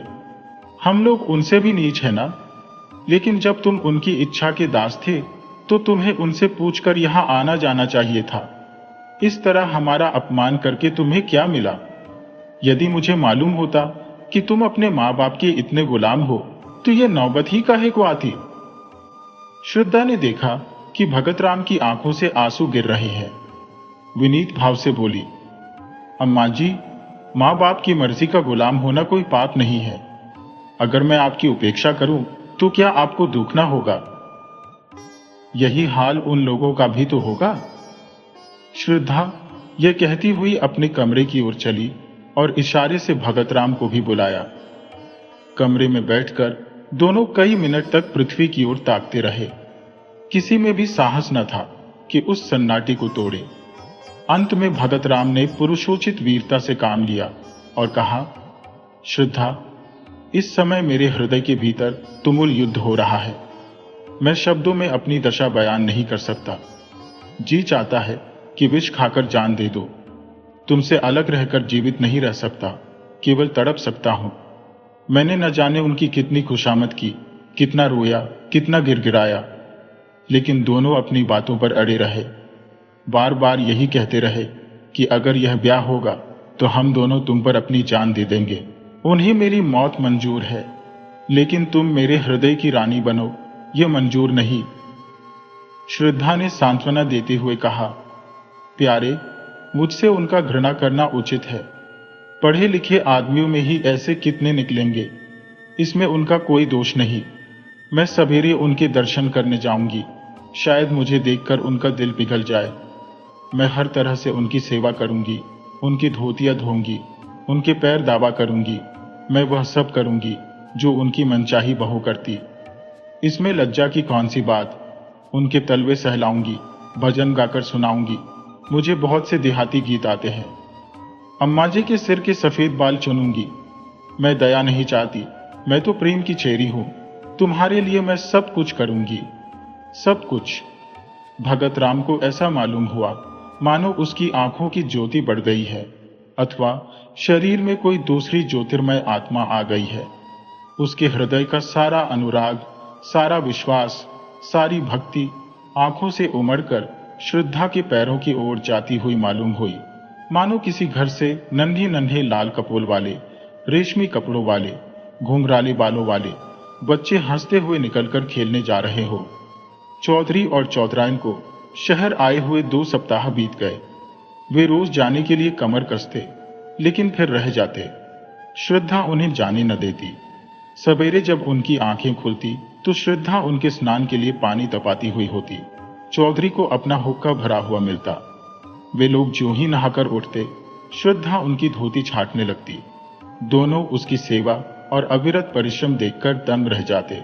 ऐसी सुंदर, ऐसी मधुभाषिणी, ऐसी हंसमुख और चतुर रमणी चौधरी ने इंस्पेक्टर साहब के घर में भी न देखी थी। चौधरी को वह देवी मालूम होती और चौधराइन को लक्ष्मी।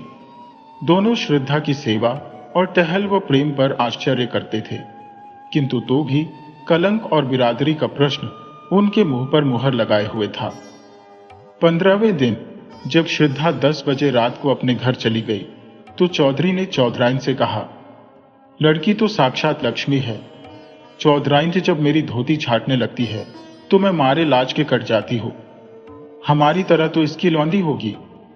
चौधरी, फिर क्या सलाह देती हो? अपनी बिरादरी में तो ऐसी सुघर लड़की मिलने की नहीं। चौधराइन, राम का नाम लेकर ब्याह करो, बहुत होगा रोटी पड़ जाएगी।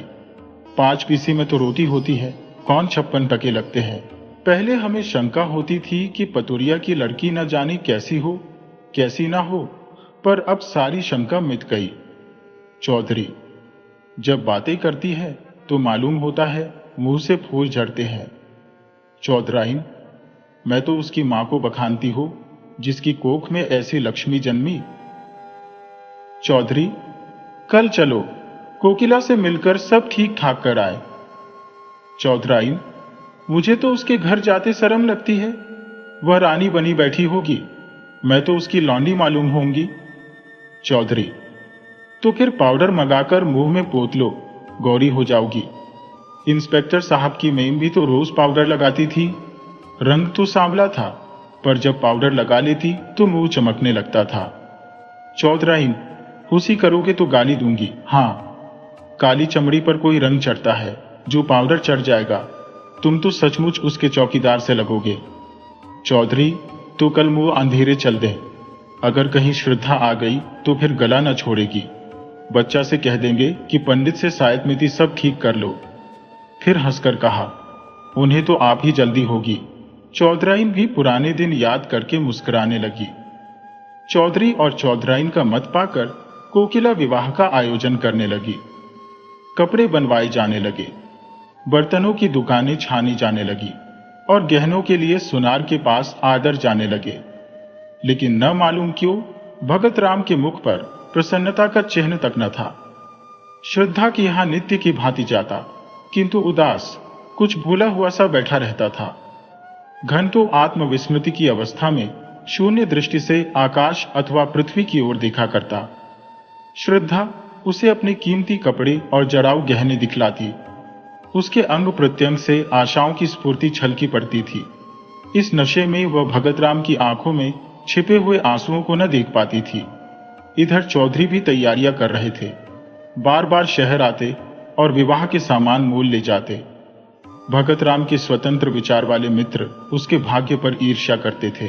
अप्सरा जैसी सुंदर स्त्री, कारुओं के खजाने जैसी दौलत, दोनों साथ ही किसे मयस्सर होते हैं, किंतु वह जो मित्रों की ईर्ष्या, कोकिला की प्रसन्नता, श्रद्धा की मनोकामना और चौधरी और चौधराइन के आनंद का कारण था, छिप छिप कर रोता था, अपने जीवन से दुखी था। चिराग तले अंधेरा छाया हुआ था। इस छिपे हुए तूफान की किसी को भी खबर न थी, जो उसके हृदय में हाहाकार मचा रहा था। जो जो विवाह का दिन समीप आता था, भगत राम की बनावटी उमंग भी ठंडी पड़ती जाती थी। जब 4 दिन रह गए तो उसे हल्का सा ज्वर आ गया। वह श्रद्धा के घर भी न जा सका। चौधरी और चौधराइन तथा अन्य बिरादरी के लोग भी आ पहुंचे थे, किंतु सब के सब विवाह की धुन में इतने मस्त थे कि किसी का भी ध्यान उसकी ओर न गया। दूसरे दिन भी वह घर से न निकल सका। श्रद्धा ने समझा कि विवाह की रीतियों से छुट्टी न मिली होगी। तीसरे दिन चौधराइन भगत राम को बुलाने गई तो देखा कि वह सहमी हुई विस्फारित आंखों से कमरे के एक कोने की ओर देखता हुआ दोनों हाथ सामने किए पीछे हट रहा है, मानो अपने को किसी के वार से बचा रहा हो। चौधराइन ने घबराकर पूछा, बच्चा कैसा जी है? पीछे इस तरह क्यों चले जा रहे हो? यहां तो कोई नहीं है। भगत राम के मुख पर पागलों जैसी अचेतना थी, आंखों में भय छाया हुआ था। भीत स्वर में बोला, नहीं अम्मान जी, देखो वह श्रद्धा चली आ रही है। देखो उसके दोनों हाथों में 2 काली नागिनें हैं। वह मुझे उन नागिनों से डसवाना चाहती है। अरे अम्मा! वह नजदीक आ गई। श्रद्धा, श्रद्धा, तुम मेरी जान की क्यों बैरन हो गई? क्या मेरे असीम प्रेम का यही परिणाम है? मैं तो तुम्हारे चरणों पर बलि होने के लिए सदैव तत्पर था। इस जीवन का मूल्य ही क्या है? तुम इन नागिनों को दूर फेंक दो। मैं यहां तुम्हारे चरणों पर लेटकर यह जान तुम पर न्यौछावर कर दूंगा। हैं, तुम न मानोगी। यह कहकर वह चित्त गिर पड़ा। चौधराइन ने लपक कर चौधरी को बुलाया। दोनों ने भगत राम को उठाकर चारपाई पर लिटा दिया। चौधरी का ध्यान किसी आसेब की ओर गया। वह तुरंत ही लौंग और राख लेकर आसेब उतारने का आयोजन करने लगे। स्वयं मंत्र तंत्र में निपुण थे। भगत राम का सारा शरीर ठंडा था, किंतु सिर तवे की तरह तप रहा था। रात को भगत राम कई बार चौंक कर उठा। चौधरी ने हर बार मंत्रा फूंक कर अपने ख्याल से आसेब को भगाया। चौधराइन ने कहा, कोई डॉक्टर क्यों नहीं बुलाते? शायद दवा से कुछ फायदा हो। कल ब्याह और आज ये हार। चौधरी ने निशंक भाव से कहा, डॉक्टर आकर क्या करेगा? वही पीपल वाले बाबा तो हैं। दवा दारू करना उनसे और रार बढ़ाना है। रात जाने दो, सवेरा होते ही 1 बकरा और 1 बोतल दारू उनकी भेंट की जाएगी। बस, और कुछ करने की जरूरत नहीं। डॉक्टर बीमारी की दवा करता है कि हवा बयार की? बीमारी उन्हें कोई नहीं है। कुल के बाहर ब्याह करने ही से देवता लोग रूठ गए हैं। सवेरे चौधरी ने 1 बकरा मंगाया। स्त्रियां गाती बजाती हुई देवी के चौथरे की ओर चली। जब लोग लौट कर आए तो देखा कि भगत राम की हालत खराब है। उसकी नाड़ी धीरे धीरे बंद हो रही थी। मुख पर मृत्यु विभीषिका की छाप थी। उसके दोनों नेत्रों से आंसू बहकर गालों पर ढुलक रहे थे, मानो अपूर्ण इच्छा का अंतिम संदेश निर्दय संसार को सुना रहे हो। जीवन का कितना वेदनापूर्ण दृश्य था। अहरसू की 2 बूंदें। अब चौधरी घबराए। तुरंत ही कोकिला को खबर दी। एक आदमी डॉक्टर के पास भेजा। डॉक्टर के आने में तो देर थी, वह भगत राम के मित्रों में से थे, किंतु कोकिला और श्रद्धा आदमी के साथ ही आ पहुंची। श्रद्धा भगत राम के सामने आकर खड़ी हो गई। आंखों से आंसू बहने लगे। थोड़ी देर में भगत राम ने आंखें खोली और श्रद्धा की ओर देखकर बोले, तुम आ गई हो श्रद्धा। मैं तुम्हारी राह देख रहा था। यह अंतिम प्यार लो। आज ही सब आगा पीछा का अंत हो जाएगा, जो आज से 3 वर्ष पूर्व आरंभ हुआ था। इन 3 वर्षों में मुझे जो आत्मिक यंत्रणा मिली है, हृदय ही जानता है। तुम वफा की देवी हो, लेकिन मुझे रह रहकर यह भ्रम होता था, क्या तुम खून के असर का नाश कर सकती हो? क्या तुम एक ही बार में अपनी परंपरा की नीति छोड़ सकोगी? क्या तुम जन्म के प्राकृतिक नियमों को तोड़ सकोगी? इन भ्रमपूर्ण विचारों के लिए शोक न करना। मैं तुम्हारे योग्य न था, किसी प्रकार भी, और कभी भी तुम्हारे जैसा महान हृदय न बन सका। हाँ, इस भ्रम के वश में पड़कर संसार से मैं अपनी इच्छाएं बिना पूर्ण किए ही जा रहा हूं। तुम्हारी अगाध, निष्कपट, निर्मल प्रेम की स्मृति सदैव ही मेरे साथ रहेगी। किंतु हाय अफसोस। कहते कहते भगत राम की आंखें फिर बंद हो गईं। श्रद्धा के मुख पर गाढ़ी लालिमा दौड़ गई। उसके आंसू सूख गए। झुकी हुई गर्दन तन गई।